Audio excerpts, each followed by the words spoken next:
Oh, and there will be plenty of opinion with the tournament now in full swing. We're to the Sweet 16, and I can't wait to talk about it. Skip Bayless sitting to my left. This is his favorite time of the year. He loves all things NCAA tournament. You can tell by the look on his face. Yeah. And Mr. Presidential himself, well, Andy Katz. I may not be looking presidential right now because I wanted to diffuse Skip by going with a similar look. I see that. Sort of almost, you know, just trying to confuse him a little. Yeah. Go with the no tie, blue shirt, striped suit.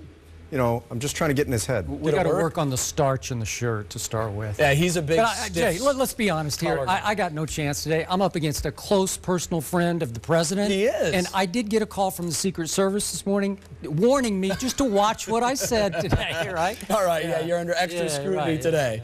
Let's dive in. And, boy, it'd be nice if there were no controversy around any of these games, but you know what's going to happen, and it did in a couple of games. And we're going to start with the Arizona victory over Texas. Wow. Arizona misses a three with about 15 seconds to go. On the ensuing inbounds play, Texas, and you're counting along, 1, 2, 3, they're called for 5-second violation. That gives Arizona a second chance. Now, they capitalize on the second chance. Derek Williams hits the three-point play, and as a result, Arizona is still dancing, and Texas is going home. Did the refs get it right here? Well, first of all, he's right there. I know on television we're counting it down, and it looks like that it was like a half of a second short. But the official is right there. I mean, in that instance, I'm going to trust him. You're shaking your head. You're going to defend the official? I'm going to defend the official. His count is the official count. His count is the official count. He is right there. It's in his head. He handed him the ball. Okay, I'm not in his head. Okay. You know, he was making the count. Corey Joseph, you know, Chris Joseph, excuse me. Chris Joseph. No, Chris Joseph with Syracuse. Corey Joseph on Texas. You know, bit of a rookie mistake. You know, I mean, I don't think the Texas staff or the Texas players, especially Joseph, were thinking clearly to call timeout when they didn't see anything. I mean, I think he waited a second or a half a second too late. Bottom line is, though, Texas blew this game. I mean, they had this game. I'm not going to pin this loss on this. Yeah, there were other play. things. They had this game. They gave it away. And even on the Derek Williams shot that essentially won it, defensively, they just sort of got out of the way, and he made an athletic play. Yeah, they cleared the way. They cleared the way. But Matador defense. You're saying, come on through. The officials with the count, you're okay with all I'm of that? okay with that because he's literally right there. He hands them the ball, unless you're going to say he went 1, 2, 3, 4, 5. I think I'm going to say that. I think Andy Katz is defending the establishment here. I will agree with you. Number one, I have no idea why Rick Barnes would have a freshman try to throw the ball in bounds on a play in which if you simply get it in bounds, the game is over, pretty much. Right. Right? 10 seconds left, you're going to go shoot free throws? Still need to make a free throw. Valdez should have been throwing the ball. That's just me. And Jordan Hamilton did not run to the ball, and I think he got some downgrades from NBA GMs in the audience. Okay, let me tell you why Texas got robbed twice in the last sequence.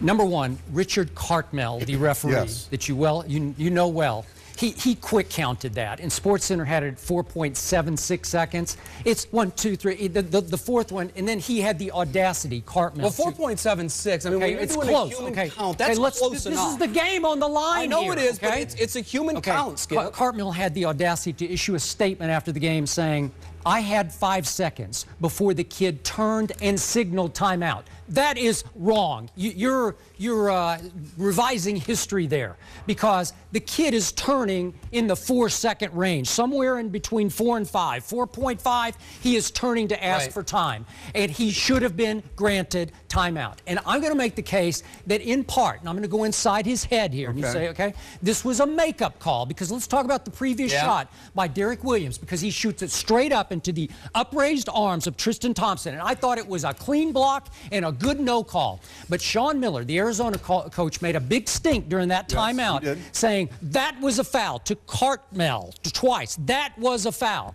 And I think it got inside his head, and he's thinking, I got to call this a little closer, and it's 1, 2, 3, 4, 5.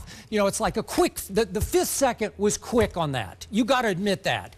And wait. So Sean Miller has more influence than Rick Barnes absolutely over in that this case. official. Yep, I believe that. I think it was in part a makeup call. And then what happens? Derek Williams goes on his wild drive, and Jordan Hamilton, as you correctly point out, ran completely past him, not wanting to take the charge. All he was missing was the red cape. Okay, but I don't think he touched him. Yes. And immediately the whistle blows, and Derek Williams admits after the game he just threw the ball up in the air blindly. Yes. Yeah. Blindly. Well, It accidentally banked in. Accidentally. Plus he gets the +1. He'd made 3 out of 9 free throws in the second half, and he finally makes 4 out of 10.